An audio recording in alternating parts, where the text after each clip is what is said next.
Buddy, we're back, this time with more lenses from Laowa.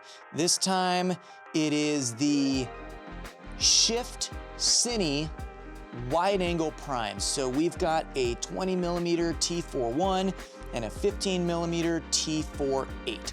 Now, 3 gears. One of these gears is for a shift mechanism on the back that essentially is going to shift the image plane. Now, if you are somebody who does architecture, photography, or even video, you might live and die by a shift lens to some degree. But if you're somebody like me who does video, it might not even really have been in your repertoire before. So Laowa sent us these, and to be honest, I haven't had much experience with these, so I was trying to find all the cool things you could do with them. Because it's not like a tilt shift lens where if you tilt up on a wide, you can make your straight line straight again or your unstraight line straight again. This is more going to be, you want to set your focal point where everything looks like there's no distortion, because these are labeled 0D. And when they are, good and fixed in, there isn't a lot of distortion. But as soon as you do start panning or tilting on the camera, you are then going to see some of that distortion come into play, make those lines get all crazy. So you do have the ability to rotate and shift this rear area 360 degrees, and then do a vertical or horizontal move on the back. And this is gonna allow you to kind of do some fun, creative things. Like if you saw somebody coming down a staircase, instead of, tilting up and tilting down, you could kind of fix your focal plane and then just do a kind of vertical descension down to follow them, which is kind of fun. Similarly, if somebody was framed looking off camera, you could kind of slide off if somebody was coming into the door for a reveal.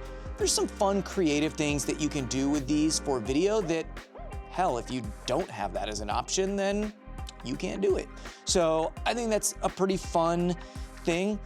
It would be nice if there was a tilt version of this as well that would kind of help things out. But like realistically, in video, we're moving the camera like a lot. So I feel like these things might be a little niche for a lot of shooters, but hey, if you're doing, architecture work, maybe this is right up your alley and exactly what you need. Now the price, which is here, I feel like isn't too bad. Considering there's already a photo version of this lens, being able to have an iris gear here, I think really gives you the ability to do some very smooth moves with how the vertical and horizontal shift happens. So I think adding that definitely helps and is kind of an upgrade from the photo version, as well as just being able to have PL. If you're shooting all your other lenses PL, it's great to just pop this on and be done. For me, it's kind of, don't know if this would be something I'd hope somebody has that I could rent. I don't know if I'd use it enough to buy it, but there isn't really anything like this in the market that is this. So kind of up to you on what you'd want to do with it. For us, might be a rental only, but I don't know. Seeing what we can do with this, it is a fun, cool trick that does allow for some extra creative flexibility with adding more camera motion without, physically moving the camera. And I kind of like that. Some of that might be a post move, but not really. You are physically moving the lens, and there is a fun element of that. Think of it like a little micro slider is attached to your lens. That's kind of cool. Haven't had that before. Kind of thinking of ways I can incorporate that into some of my work, and if there's a way to do that, maybe it's worth the purchase for us here. So that's our video on the Laowa Shift Cine lenses. Thanks for watching. Remember, like and subscribe. Catch you on the next one.